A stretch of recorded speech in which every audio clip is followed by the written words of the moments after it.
तो देखो, तो हमारा जो टॉपिक है आज का, equation of a line in a space. Equation of a line in a space. देखो, क्लास 11th में हम लोगों ने क्या पढ़ा था? Equation of line in a plane. This is our plane. Equation of line in a plane, ये रहा हमारा equation of line in a plane, जो कि हमने पढ़ा था 3D में पढ़ा था हमने क्लास 11th में। लेकिन क्लास 12th के अंदर equation of line in a space, ये स्पेस है हमारा, हवा, स्पेस का मतलब एयर वाला हवा। Equation of line in a space, हम इसकी बात कर रहे हैं, ठीक है। चलो, वेरी गुड, इतना क्लियर हो गया। Equation of line in a space. तो इक्वेशन ऑफ लाइन को रिप्रेजेंट करने के हमारे पास दो होते हैं मेथड, दो फॉर्म बोल सकते हो। एक होता है वेक्टर फॉर्म, एक होता है कार्टेशियन फॉर्म। वेक्टर फॉर्म तो पता है, चैप्टर 10 में पढ़ा हमने कि एरो लगा देते हैं एक के ऊपर, वेक्टर हो गया। और कोई भी चीज एक्स वाई जेड में है तो क्या है वो? Cartesian form. जैसे कि हाँ, वो आ जाएंगे अभी, कोई दिक्कत नहीं है। एक आर वेक्टर है, ए प्लस लैम्डा बी वेक्टर। अब बोलोगे सर यहाँ पे ए और बी क्या है? दिखाता हूं क्या है ए एंड बी। ये बहुत इंपॉर्टेंट चीज है, ए एंड बी। इस आर का मतलब है एक्स वाई जेड, एक पॉइंट है, this is point X Y Z, जिसे प्यार से बोलेंगे जनरल फॉर्म। जनरल फॉर्म, हर इक्वेशन में एक जनरल फॉर्म होता है जिसको हम प्यार से बोलते हैं एक्स वाई जेड। ये आपको ध्यान देना है, ठीक है। इसको बोलेंगे पॉइंट है। पॉइंट है आपके किसी भी क्वेश्चन में कोई भी पॉइंट गिवन है, कोई भी, इसका मतलब वो क्या है? ए वेक्टर। क्या है वो? कोई भी पॉइंट अगर इक्वेशन में गिवन है तो इसका मतलब वो ए वेक्टर है, आपको ये ध्यान देना है। बी वेक्टर, चलिए, बी वेक्टर हमारा आता है डायरेक्शन रेशियो से। किससे आता है? Direction ratio. और डायरेक्शन रेशियो हमने कल की क्लास में किया था। क्या किया था? कि डायरेक्शन रेशियो निकालने के लिए हमें ए और बी में से ए को माइनस करना होता है। डायरेक्शन पॉइंट कैसे निकलता है? 2 पॉइंट्स को माइनस करके, 2 पॉइंट्स को सबट्रैक्ट करके, जो हमने कल की क्लास में सीख लिया। तो बी वेक्टर हमारा किससे आता है? डायरेक्शन रेशियो से। और डायरेक्शन रेशियो कैसे आता है? हाँ, 2 पॉइंट को माइनस करके हमारा डायरेक्शन रेशियो आता है।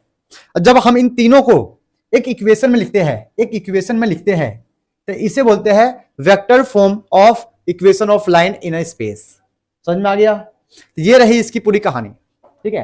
कोई पूछेगा भाई कि वेक्टर फॉर्म लिखो, तो लिखोगे आर वेक्टर इक्वल में A vector plus lambda B vector. समझ में आ गया? अब कोई बोलेगा सर अब आर का मतलब बताओ, तो बोलोगे आर का मतलब एक्स वाई जेड होता है, जिसको हम जनरल पॉइंट बोलते हैं, जनरल पॉइंट।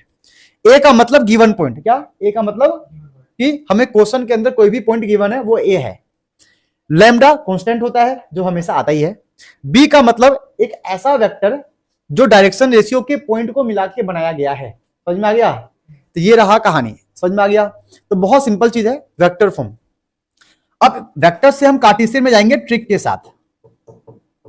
ट्रिक, अगर आप ये ट्रिक समझ गए तो काम बन जाएगा, ठीक है।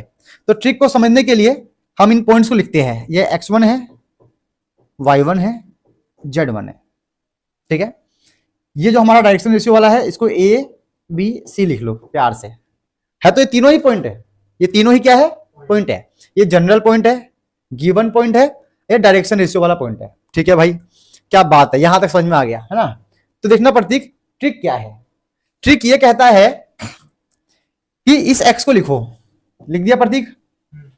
ये x1 जो है इक्वल के उस साइड है, तो जब इधर लेके आएंगे तो क्या होगा? तो x1 प्लस का हो गया माइनस का x1। लैम्डा के साथ जो a है क्या है? मल्टीप्लाई में है। लैम्डा के साथ जो a है जब उस साइड जाएगा तो क्या होगा? डिवाइड में।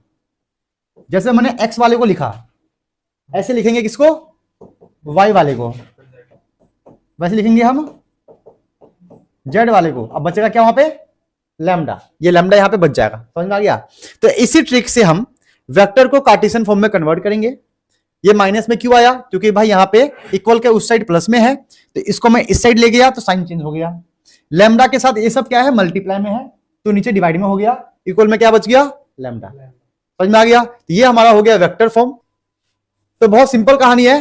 कार्टेशियन, तो प्रतीक हमने वेक्टर फॉर्म को कार्टेशियन फॉर्म में कन्वर्ट करना सीख लिया, क्या सीखा निखिल, ध्यान देना, क्या सीखा निखिल, बता रहा हूं मैं, देखना लैम्डा के पास क्या है निखिल, देखो इस लैम्डा के पास क्या है, एक ए है, एक ये प्लस का है, देखो निखिल ये प्लस का है, जब उस साइड जाएगा तो क्या होगा माइनस, लैम्डा के मल्टीप्लाई में तो क्या होगा, ये वही हमने किया यहाँ पे, ए वाले जो थे प्लस में थे सब क्या हो गए माइनस, लैम्डा के साथ बी वाले क्या थे मल्टीप्लाई में, तो अब डिवाइड, बचा क्या लैम्डा।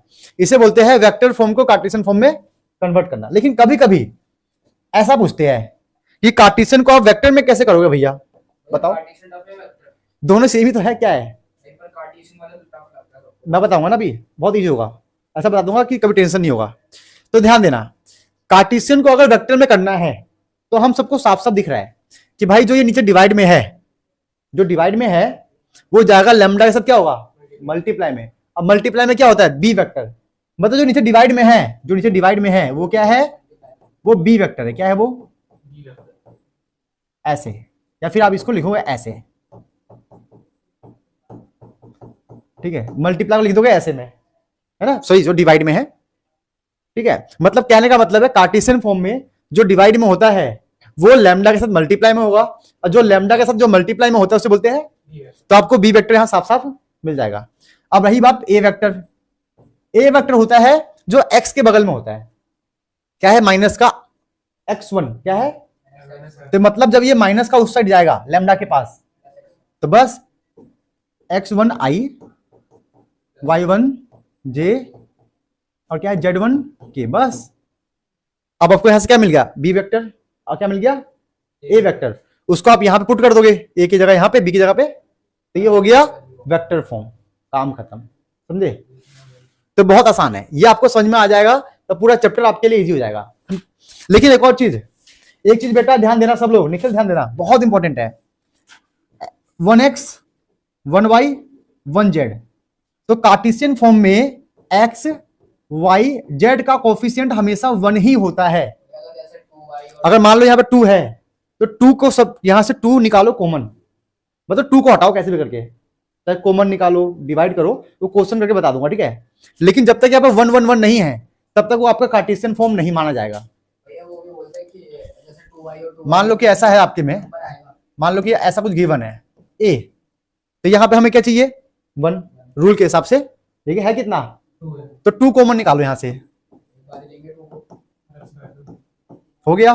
तो x माइनस का x1/2, ये 2 जो निकाला है वो इसके पास आएगा, ये बन जाएगा a/2। अब ये बना हमारा कार्टेशियन फॉर्म, अब ये बना हमारा क्या कार्टेशियन फॉर्म, जिसमें a वेक्टर बनेगा x1/2, यहां आएगा x1/2, अब b वेक्टर बनेगा a/2, यहां आएगा a/2। लेकिन जब तक कोफिशिएंट 1 नहीं होगा आपका कार्टेशियन फॉर्म नहीं माना जाएगा, अगर आप गलत कर दोगे फिर ऐसे। चलो लिख लो।